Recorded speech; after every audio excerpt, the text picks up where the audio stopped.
가운데 서서 가로사대 너희에게 평강이 있을지어다. 이 말씀을 하시고 손과 옆구리를 보이시니 제자들이 주를 보고 기뻐하더라. 예수께서 또 가로사대 너희에게 평강이 있을지어다. 아버지께서 나를 보내신 것 같이 나도 너희를 보내노라. 이 말씀을 하시고 저를 향하사 숨을 내쉬며 가로사대 성령을 받으라. 너희가 네 죄든지 사하면 사해질 것이요 네 죄든지 그대로 두면 그대로 있으리라 하시니라. 12 제자 중에 하나인 디두모라 하는 도마는 예수 씻을 때 함께 있지 아니한지라. 다른 제자들이 그에게 이르되 우리가 주를 보았노라 하니 도마가 가로되 내가 그 손에 못자국을 보며 내 손가락을 그 못자국에 넣으며 내 손을 그 옆구리에 넣어보지 않고는 믿지 아니하겠노라 하니라.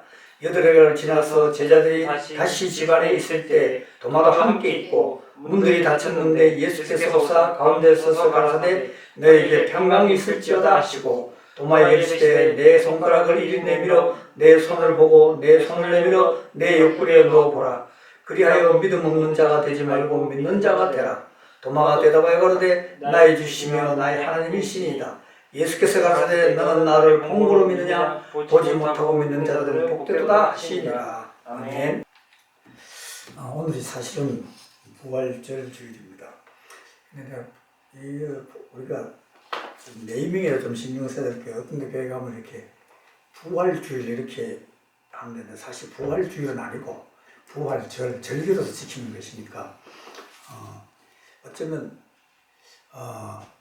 우리 특히 이제 우리 신천지에서 실상이 성경에 예언된 것이 실상으로 나타나는 것을 굉장히 중요시하는데 성경에 나타난 실상 중에 가장 중요하고 가장 완성된 실상이 사실은 예수님의 부활이거든요. 고려부터 예수님이 땅에 오셔가지고 죽고 부활하신다는 게 여러 번 언급됐는데 가장 중요한 실상으로 나타나는 게 사실 이것입니다. 만약에 이것이 없다면 우리 바울의 고백같이 우리는 헛믿는 거죠.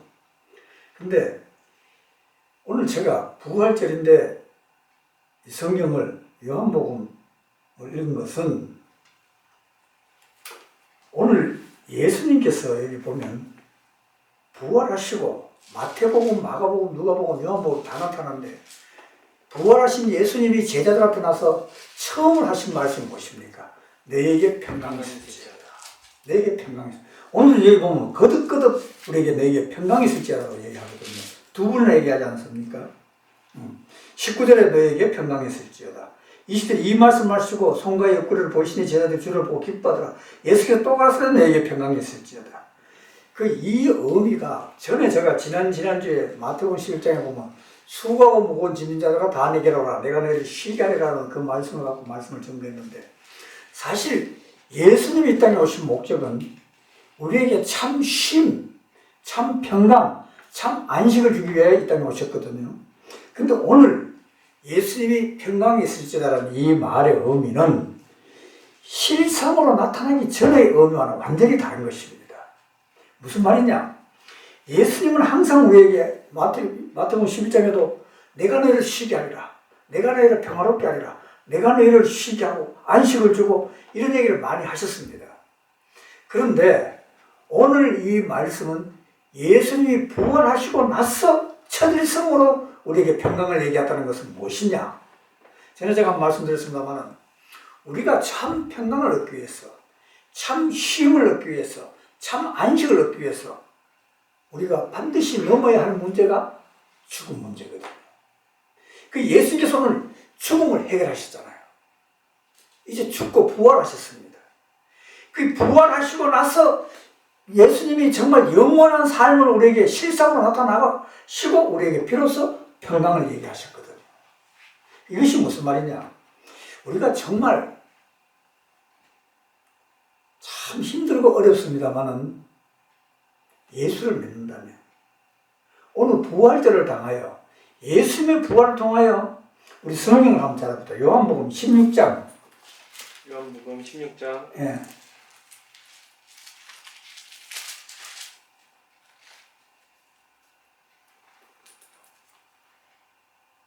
32절부터 33절까지 한번 읽어봅시다. 16장 32절부터 33절까지 177페이지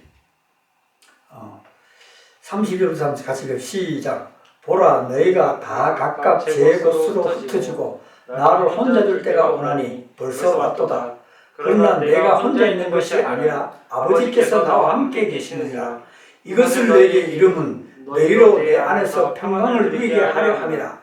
세상에서는 너희가 환난을 당하나 담대하라. 내가 세상을 이겼노라 하시니라. 아멘. 이것은 무슨 말이냐면 예수님이 실제로 죽기 전입니다.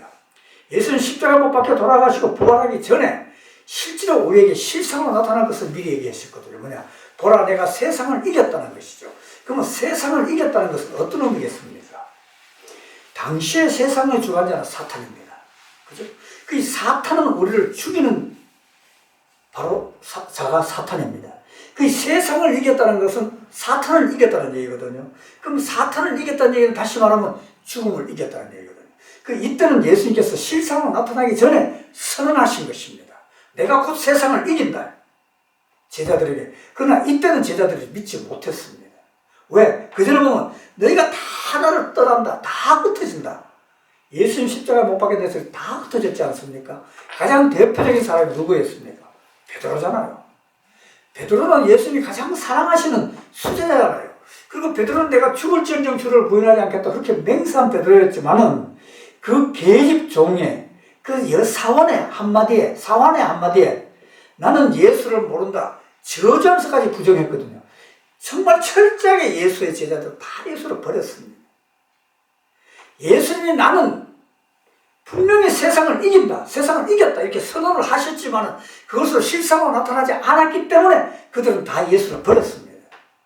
그런데 이제 예수님이 실상을 보고 무슨 말이냐. 예수님이 돌아가시고 십자가 못 박히고 나서 오늘 본문에 보면 제자들은 마가는 다락방에 모여 있었습니다. 왜? 이제 예수를 죽였으니까 예수 따라가는 제자들 그 서기관들 말씀 대세에 가만 안 두겠습니까? 예수 따르는 제자들 찾아가 다 죽일 것 같으니까 두려워서 모여 있었거든요.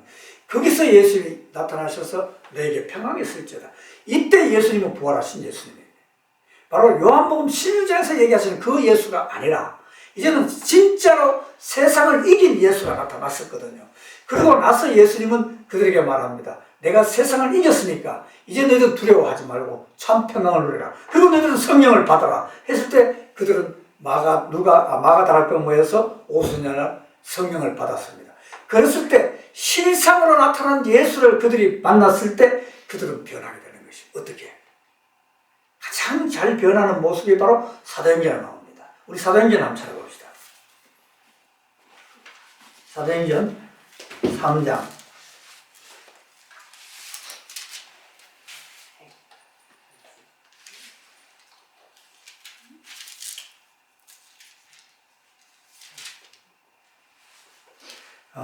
사도행전 4장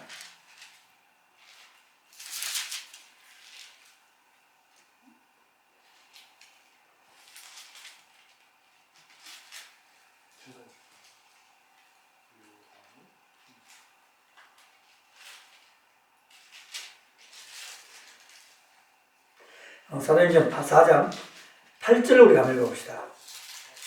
8절 9절 우리가 참 읽어봅시다. 사도행전 4장 8절 9절 10절까지 사도행전 4장 8절부터 10절까지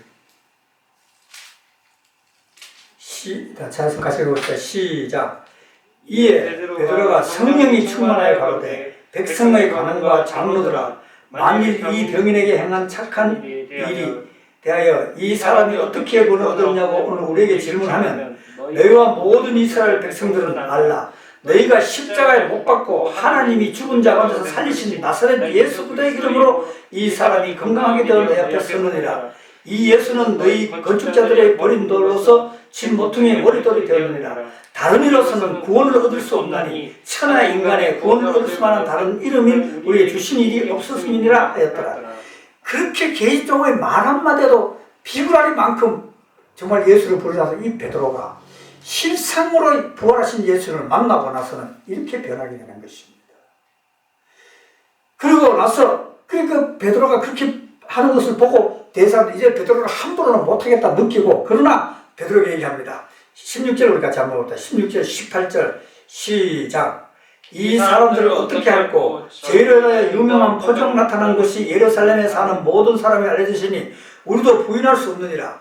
이것이 민간에 더 퍼지지 못하게 저희를 위협하여 이후에는 이 이름으로 아무 사람도 말하지 말게 하자고 그들을 불러 경계하여 도무지 예수 이름으로 말하지도 말고 가르치지도 말라 하니 18절 19절 시작. 베드로와 요한이 대답하여 가로되 하나님 앞에서 너희 말 듣는 것이 하나님 말씀 듣는 것보다 옳은가 판단하라. 우리가 보고 들은 것을 말하지 아니할 수 없다.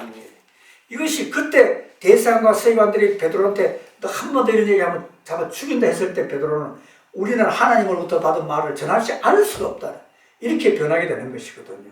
다시 말하면 오늘 우리가 부활절 당하여 이제 예수님께서는 죽음을 이기셨습니다. 죽음을 이기시고 이것이 실상으로 나타났기 때문에 그 실상을 우리가 보고 그 실상을 우리가 정말 구원을 받았다면 우리는 이제 어떻게 된다고요? 평강해야 됩니다. 우리의 삶은 평강해야 됩니다. 여전히 구원을 받았다고 하면서 예수님의 실상으로 나타나는 그 부활을 믿는다 하면서 여전히 돈 때문에 불안하고 여전히 근심 걱정 여전히 괴로움 이렇다면 우리는 우리 속에 예수가 없는 것입니다. 이제 우리는 정말 평강을 누려야 되는 것이거든요. 그런데 이 평강을 누리는데 가장 방해가 되는 것이 무엇이냐? 제가 딱 생각해 보니까 왜 사람이 평강을 못 누릴까? 돈이 많아도 평강을 못 누리고 권력이 많아도 평강을 못 누리고 병이 건강해도 평강을 못 누리고 왜 평강을 못 누릴까? 아주 간단하죠. 사람의 욕심 때문이에요. 탐심 때문에. 그래서 갈라디아서에 보면 탐심은 우상이라고 그랬거든요. 근데 참 묘한 것이 탐심, 욕심은 나쁘잖아. 그죠? 근데 인간이 어떤 비전을 갖고 이상을 갖는 큰 꿈을 갖는 건 나쁘지 않잖아. 그죠? 난 앞으로 무엇을 되겠다, 무엇을 이루겠다. 이것은 나쁘지 않는데 왜 또 탐심은? 그러면 이상, 어떤 비전과 탐심은 어떤 차이가 있느냐는 거죠. 사실 그 차이를 딱 얘기하기는 예서 돈을 만약에 한 100억을 달라면 탐심이고 한 10억을 달라면 그거는 비전입니까? 그것도 명확하지 못하잖아요. 그 탐심이라는 것이 무엇이냐면요. 탐심이 무엇인지를 얘기하기 전에 우리는 인간의 본능을 알아야 돼요. 인간의 본능은 만족이 없습니다. 정말 지하 세방에 사는 사람들은 1층에 전세만 살아도 만족할 것 같죠? 돈 좀 벌어 전세 가면 만족합니까? 절대 만족 못해요. 내 집 사면 만족합니까? 만족 못해요.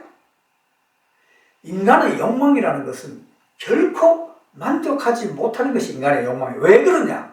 그건 우리가 분명히 아셔야 됩니다. 우리의 욕망을 주도하는 것은 사탄이기 때문에 그래요. 내 속에 사탄이 같이 있는 것이에요. 아무리 내가 성령을 받아도 100% 내가 성령만이 내 속에 내재하지는 않습니다. 분명히 사탄과 성령이 동행한다고 사도 바울이 고백했거든요. 그래서 정말 우리가 이 탐심이라는 것은 정말 인간의 의지로 해결을 못하는 것입니다. 그러면 탐심이 무엇인지, 탐심이 무엇이고 어떤 비전이나 이상이 무엇인지를 잘 설명을 제가 못하겠지만 우리가 성경을 통해서 한 가지 알 수 있는 것은 나의 현실에 만족하는 것은 바로 하나님의 뜻입니다. 그것이 탐심을 없애는 방법입니다. 그래서 사도 바울도 그랬죠. 나는 현재 나 자신에 자족한다고 성경 가르쳐줬거든요. 그러니까 우리가 이 탐심을 없애하려면 정말 현실에 자족하던 마음이 없으면 결코 우리는 탐심을 이길 수 없는 것입니다. 성경은 어떻게 이게 표현되어 있냐면요. 참 이게 재밌게 표현되어 있어요. 사람은요, 열심히 노력하도 A, B, C, D 한 100명이 있다면 100명이 다 같이 열심히 노력한다면 그들이 얻는 수입이 다 같겠습니까? 다르겠습니까? 다 달라요. 왜냐? 성경을 보면 인간의 능력의 차이가 있거든요. 한 달란트 맡은 사람, 2달란트 맡은 사람, 5, 다 인간은 분명히 그 능력의 차이가 있습니다. 하나님은 어떤 사람은 능력을 많이 주고 어떤 사람은 능력을 적게 주고 우리 그거 불편하면 못하죠. 그런데 중요한 것은 제가 항상 얘기하지만 성경 우리에게 무엇을 가르치느냐. 이스라엘 백성들이 광야에서 먹을 것 없을 때 하나님께 기도할 때 하나님 만나를 줬지 않습니까? 근데 만나를 거두었단 말입니다. 근데 거기 참 세상 논리는 설명할 수 없는 것이 하나 나옵니다. 뭐냐? 많이 거둔 사람도 남지 않고 적게 거둔 사람도 모자라지 않았다. 이것은 무슨 말이냐? 적게 거둔 사람은 많이 거둘 수 있는 능력이 있는데 게을러서 적게 거둘었다는 게 아니고 정말 몸이 아픈 사람, 다리가 아픈 사람, 뭐 팔이 한쪽밖에 없는 사람과 건강한 사람이 같이 나와서 만나를 거두는데 똑같이 거둘 수 있습니까? 차이가 나요. 많이 더 거둔 사람도 있고 적게 거둔 사람도 있고. 그런데 많이 거둬도 안 남고 적게 거둬도 모자라지 않았다는 이것이 바로 성경이 우리에게 가르치는 경제 원리입니다. 그래서 소대교회는 이렇게 살았거든요. 이건 내 것이 없이. 그럼 우리는 이렇게 하는 것이 사실은 옳습니다. 근데 오늘 자본주의 사회에서 이렇게 한다 그러면 사회주의가 되잖아. 큰일 나죠. 아까 우리가 밥을 먹으면서 이런 얘기 했잖아요. 참 행복하다. 더 먹어라, 더 먹어라. 지금도 먹을 것이 없어 한 사람 얼마나 많습니까? 그런데요, 이것은 성경에 있지 않습니다만 하나님은 분명히 이 세상에 악인에게도 햇빛을 줍니까 안 줍니까? 준다 그랬어요. 악인에게도 물을 줍니다. 공기를 줍니다. 기본적으로 살 수 있는 모든 여건은 선이나 악이나 다 하나님 베풀어 줍니다. 이 말은 무슨 말이냐? 많이 거둔 자도 남지 않고 적게 거둔 자도 모자라지 않았다는 얘기는 무슨 말이겠습니까? 실제로 많이 거뒀다 이거죠. 많이 남는다. 먹고 남았다. 그러면 그것을 분배했다. 모자란 사람에 나누어졌다는 얘기거든요. 이것이 성경의 경제 원리입니다. 그래서 제가 다음 시간에는 헌금에 대해서 한번 얘기하겠는데 우리가 헌금을 왜 하느냐? 예수님이 오셔서 바꾼 많은 것 중에 헌금의 용도도 바꾸었습니다. 우리가 흔히들 헌금을 하는 이유는 뭐 교회를 유지하고 뭐 교회당을 짓고 선교하고 뭐 이런 얘기가 맞습니다만 구제하고 가는 사람이 구제하고 맞습니다. 그것도 맞는데 더 중요한 목적은 평균케 하기 위해서 바로 만나의 법칙이 적용되는 것이죠. 고린도 후서에 보면 평균케, 저 다음 시간에는 성경을 찾아겠습니다. 평균케 나라에서 이 세금을 걷잖아요. 세금을 걷는 가장 중요한 목적 중에 하나가 뭐냐 하면 재분배입니다. 그대로 놔두면 약육강식사대에서 모든 사람을 시장 경제에만 내버려 둬버리면 가난한 사람은 못 삽니다. 부자는 점점 부자 됩니다. 그래서 이 세상에서는 조세제도를 통해서 세금을 걷어서 가난한 사람에게 주고 부자 많이 번 사람에게 걷어가지고 그걸로 사회 간접 자본에 투자를 하고 뭐 이렇게 하기 위해서 세금을 거두는 것이거든요. 교회의 헌금도 바로 그런 목적이 있다고 성경이 가르치고 있습니다. 그런데 우리는 이것이 되지 않을 때, 아까 제가 먹는 얘기를 했는데 무슨 말이냐면 하나님은요, 이 세상의 모든 사람, 지금 세상 인구가 70억, 80억 이러잖아요. 70억, 80억 중에 한 10% 이상이 굶는 사람들이랍니다. 엄청나잖아요. 진짜 여러분 보셨잖아요. 아프리카 그 보면 참 예를 정말 한 끼를 못 먹어가지고 정말 앙상한 뼈만 있는 그 하여튼 내가 엄마 젖을 먹는 뭐 젖이 나와야지 얼마나 정확해요. 그런데 분명히 통계로 봤을 때 미국에서 버려지는 음식, 우리나라에서 버려지는 음식만 버리지 않고 그들에게 공급한다면 이 세계 70억, 80억은 배불리 먹을 수 있는 충분한 음식을 하나님 우리에게 공급하고 있습니다. 사실은 우리나라마다도 버려지는 음식이 얼마나 많습니까? 미국 같은 나라에 버려지는 음식이 얼마나 많겠습니까? 그것을 평균적으로 다 나눠 먹는다면 이 지구상에 배고플 사람 하나도 없거든요. 이것이 안 되는 것이 사탄의 계략이다. 만약 이 지구상에 모든 사람이 하나님을 믿는다 그러면 다 되겠죠. 그래서 제가 말씀드리고 싶은 것은 우리가 정말 행복하게 살려면 첫째, 이제 오늘 부활절을 당하여 이제는 실상으로 나타나신 예수님을 내가 만났다면 이제 우리는 평강해야 됩니다. 내일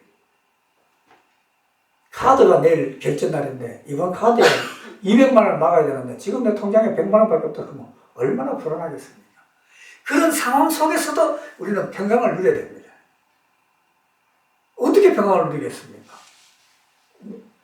내일 카드가 부도가 나고 카드를 결제 못하고 시점을 그것은 분명히 괴로운 일입니다. 그건 결코 평안할 일이 못 됩니다. 그런데 중요한 것은 그런 내 삶이라 하더라도 그런 삶은 잠깐이요. 예수를 통한 구원은 영원하다. 이 사실을 깨달을 때 우리가 평강을 누릴 수가 있다는 것입니다. 그 현실을 보면 우리는 결코 평강을 누릴 수가 없는 현실이지만 현실 너머에 있는 제가 여러 번 말씀드렸던 히브리서 4장의 뜻이 예수님이 십자가에 못 박힐 때 기뻐서 막 찬송할 수 있는 분위기는 아니잖아요. 근데 예수도 그때 십자가를 당당히 지고 찬송하신 이유는 뭐 때문에요? 이 십자가 다음에 올 영광을 알기 때문에 졌다고 그랬거든요. 우리도 지금 내가 현실은 괴롭고 힘들지만, 그리고 또 하나 제가 감히 얘기하겠는데, 정말 몸에 불구라든가 병이 있을 때든가 이러지 않고 신체가 건강한 사람은 정말 낭비하지 않고 카드로 낭비하게 쓰지 않고 정말 꼭 필요한 데만 쓰고 이러는데 카드 결제를 못한다. 이것은요, 가난한 것이 아니고 게으른 것입니다. 분명히 하나님 우리에게 말씀하셨습니다. 일용할 양식 우리에게 준다고. 근데 일용할 양식도 해결하지 못하는 예수 믿는 사람이 있다면 그것은 가난한 것이 아니라 게으른 것이거든요. 우리가 정말 탐심을 없애려면 일용할 양식에 만족할 수 있는, 다시 말하면 현실의 내 삶에, 내 환경에 만족할 수 있는 그런 마음이, 그것이 바로 사도 바울은 뭡니까? 자족하는 마음이라고 그러거든요. 자족하는 마음. 이 자족하는 마음이 있을 때 비로소 우리는 행복을, 참 평안을 얻을 수가 있다는 것입니다. 그러면 예수님은요, 한번 생각해 보십시오. 만약 지금 내가 자족하는 삶을 산다면 하나님은 거기서, 그래 너는 자족하니까 그걸로 만족하라, 그러겠습니까? 정말 참 안타까운 것이 이 욕심이라는 것은 한이 없어요. 아까 얘기했으나 석진이한테 100억 주면 석진이 만족할까? 아멘. 만족 절대 못해. 아멘. 만족합니다. 1000억 줘도 만족 못해. 왜 그러냐? 그 이유를 내가 설명했죠. 석진아, 왜 그러냐? 내 손 한쪽에 뭐가 있다고? 사탄이 있기 때문에 그래요. 이 사탄이 언제 없어지느냐?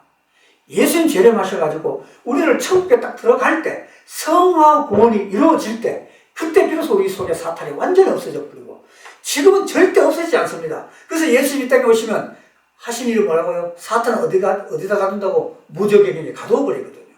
그래서 비로소 참 평안을 우리가 누릴 수 있는 것이 이 땅에서 절대 되지 않습니다. 그러나 우리가 아까도 했지만 현실이 힘들고 어렵지만 정말 부활하신 실상 같은 예수님을 오늘 만났다면 여러분, 현실을 보지 말고 현실 너머에 있는 그 구원의 기쁨, 정말 이제 제가 앞으로 한 30년 더 살면 이제 천당 갈 거 아닙니까? 30년 살겠지. 이것을 생각해서 우리는 평강을 누리라는 것입니다. 그런데 많은 사람은 환경이 평강을 누릴 수 있는 환경으로 바뀌어지기를 원하는데, 환경은 바뀌어진다 했습니까? 안 된다 했잖아요. 병든 사람 병 고쳐주고 가난한 사람 부자 되고 이렇게 환경이 바뀌어도 안 된다니까. 왜 안 되느냐? 내 속에 뭐가 있다고? 사탄이기 때문에 안 된다는 것입니다. 이걸 모르고 환경만 바꿔지면 행복할 줄 아는데 절대 그렇지 않습니다. 환경이 바꿔지는 것이 아니라 내 가치가 바뀌어질 때, 내 속사람이 바뀔 때 비로소 평강을 누릴 수가 있다는 것입니다. 정말 부활을 당하여 실상으로 나타나신 예수의 부활을 믿는 여러분들에게 세상이 줄 수 없는 모든 지각에 뛰어난 하나님의 평강이 여러분들의 삶을 주관하시기를 간절히 축원합니다. 아멘. 한번 기도합시다. 우리 하나님, 혹시 하나님 뜻에 맞지 않는 선언이 있다면 지워주시고, 하나님 뜻에 맞는 말씀이 있다면 그 말씀이 좌우에 날선 어떤 것보다 예리한 검이 되어서 우리의 중심을 쪼개고 역사하여 정말 예수님 주시는 참 평강을 누리는 저희들의 삶이 되게 하여 주시옵소서. 모든 말씀 예수님 이름으로 감사하며 기도드리옵나이다. 아멘.